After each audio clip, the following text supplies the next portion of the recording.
1930 সালে তিনি নেমেছিলেন এক বিশ্বকাপ ফাইনালে। জিতলে তার স্ত্রী ও কন্যাকে হত্যা করা হতে পারে। 4 বছর পর তিনি আবার বিশ্বকাপের ফাইনালে। এবার হারলে পরাজয়ের মূল্য হতে পারে তার নিজের জীবন। ফুটবল ইতিহাসে লুইস মন্টি একমাত্র খেলোয়াড় যিনি পরপর 2টি বিশ্বকাপ ফাইনালে 2টি ভিন্ন দেশের হয়ে মাঠে নেমেছিলেন। কিন্তু এই রেকর্ডের আড়ালে আছে রাজনৈতিক উচ্চাকাঙ্ক্ষা, মৃত্যুভয় এবং বিংশ শতাব্দীর উত্তাল ভূরাজনীতির এক অস্থির সময়ের অন্ধকার ইতিহাস। 1901 সালে বুয়েন্স আইরেসে জন্ম নেওয়া মন্টি হুরাকান ও বোকা জুনিয়র্স পেরিয়ে থিতু হন স্যান লরেঞ্জোতে। মাত্র 1.67 মিটার উচ্চতায় তার শারীরিক উপস্থিতি ছিল এক সুউচ্চ পাহাড়ের মতো। মাঠ জুড়ে দাপিয়ে বেড়ানোর ক্ষমতার কারণে তাকে ডাকা হতো ডাবল ওয়াইড। তৎকালীন 2-3-5 ট্যাকটিক্যাল সিস্টেমে তিনি একই সাথে প্রতিপক্ষের আক্রমণ রুখতেন এবং নিখুঁত পাসিংয়ে নিজ দলের আক্রমণের বীজ বপন করতেন। 1927 সালে আর্জেন্টিনার হয়ে দক্ষিণ আমেরিকান চ্যাম্পিয়নশিপ, 1928-এ অলিম্পিক ফাইনাল। এই মন্টি 1930 সালে আর্জেন্টিনার প্রধান সেনাপতি হিসেবে প্রথম বিশ্বকাপে নামেন। মন্টেভিডিওর সেই ফাইনাল শুরুর আগে ছিল বিচিত্র সংকট।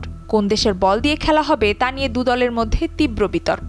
বেলজিয়ান রেফারি সিদ্ধান্ত দেন প্রথমার্ধে আর্জেন্টিনার এবং দ্বিতীয়ার্ধে উরুগুয়ের বল ব্যবহার করা হবে। কর্দমাক্ত মাঠে আর্জেন্টিনা প্রথমার্ধে 2-1 ব্যবধানে এগিয়ে যায়। ইতিহাসের একাধিক বর্ণনা অনুযায়ী ড্রেসিং রুমে মন্টির কাছে এমন একটি বার্তা পৌঁছেছিল যে আর্জেন্টিনা ম্যাচ জিতলে তার স্ত্রী ও কন্যাকে হত্যা করা হবে। দ্বিতীয়ার্ধে মন্টি পরিণত হন নিজের ছায়ায়। প্রাণভয় আর দেশপ্রেমের দ্বন্দ্বে স্থবির হয়ে পড়েন তিনি। উরুগুয়ে একের পর এক আক্রমণে 3টি গোল দিয়ে 4-2-এ ম্যাচ জিতে বিশ্ব চ্যাম্পিয়ন হয়। ম্যাচ শেষে মন্টি কেবল এই ভেবে স্বস্তির নিঃশ্বাস ফেলেন যে পরিবার অন্তত সুরক্ষিত আছে। 1930 সালের সেই পরাজয় মন্টিকে শুধু মানসিকভাবে ভেঙে দেয়নি, দক্ষিণ আমেরিকার ফুটবলও তার কাছে আর আগের মতো থাকেনি। খুব দ্রুতই ইউরোপের ডাক আসে।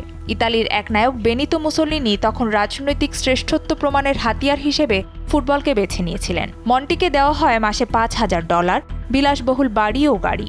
ইতালীয় বংশোদ্ভূত হওয়ায় তিনি ওরিয়ন্টি নীতির আওতায় ইতালির নাগরিকত্ব নেন এবং জুভেন্টাসে যোগ দেন।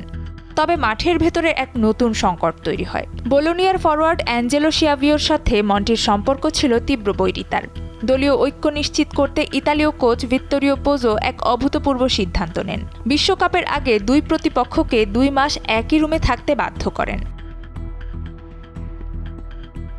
1934 সালে ইতালিতে বিশ্বকাপ। ইতালির মাঝমাঠে তখন মন্টি যেন একাই এক যুদ্ধক্ষেত্র। সামনে আক্রমণ তৈরি করছেন, আবার পেছনে রক্ষণ সামলাচ্ছেন। ফ্যাসিস্ট ইতালির বিশ্বকাপ স্বপ্নের কেন্দ্রবিন্দুতে পরিণত হন সেই আর্জেন্টাইন।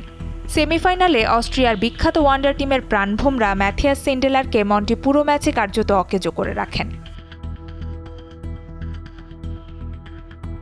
ফাইনালে চেকোস্লোভাকিয়ার বিপক্ষে মাঠে নামার আগের দিন ড্রেসিং রুমে মুসোলিনির পক্ষ থেকে এক টেলিগ্রাম আসে। বার্তা স্পষ্ট, যেতো নতুবা ধ্বংসের জন্য প্রস্তুত হও। মন্টির জন্য এটি এক নিষ্ঠুর পরিহাস। 1930 সালে ভীত ছিলেন কারণ জিতলে মৃত্যু, 1934 সালে আবার চাপের মুখে কারণ হারলে জীবন শেষ। গ্যালারিতে 55,000 দর্শকের সামনে কালো ফ্যাসিস্ট পোশাকের ভিড়ে ইতালি যেন চাপের ভারে দমবন্ধ অবস্থায় খেলছিল। দ্বিতীয়ার্ধে চেকদের কাছে গোল হজম করে। শেষ মুহূর্তে ওরসির গোলে সমতা, অতিরিক্ত সময়ে শিয়াভিওর গোলে বিশ্বজয়। মন্টি শেষ পর্যন্ত বিশ্বজয়ের মুকুট মাথায় পড়েন।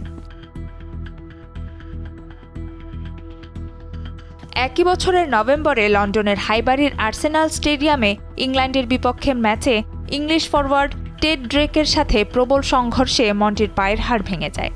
খেলোয়াড় পরিবর্তনের সুযোগ তখনকার নিয়মে ছিল না। ভাঙা পা নিয়ে প্রায় 15 মিনিট অসহ্য যন্ত্রণা সহ্য করে মাঠে থেকে যান তিনি। ইতালীয় সংবাদ মাধ্যম সেই ম্যাচে 10 জন নিয়ে লড়া দলকে নাম দেয় আই লিওনি দি হাইবারি, হাইবারির সিংহ। এটি ছিল মন্টির আন্তর্জাতিক ক্যারিয়ারের শেষ অধ্যায়। লুইস মন্টির গল্প শুধু ফুটবলের গল্প নয়, এটি এমন এক সময়ের গল্প যখন বিশ্বকাপ শুধু খেলা ছিল না, ছিল জাতীয় অহংকার, ক্ষমতার প্রদর্শন, এমনকি বেঁচে থাকার লড়াই। 1930 সালে জিতলে মৃত্যু ভয়, 1934 সালে হারলে ধ্বংসের আশঙ্কা। পৃথিবীর একমাত্র ফুটবলার হিসেবে 2 দেশের হয়ে 2টি বিশ্বকাপ ফাইনাল খেলেছেন তিনি। কিন্তু সংখ্যার বাইরে মন্টির আসল রেকর্ড সম্ভবত আরও অদ্ভুত। ফুটবল ইতিহাসে খুব কম মানুষই আছেন যারা বিশ্বকাপকে এত কাছ থেকে একই সঙ্গে স্বপ্ন আর আতঙ্ক হিসেবে দেখেছেন। নুসরাত আহমেদ, যমুনা নিউজ।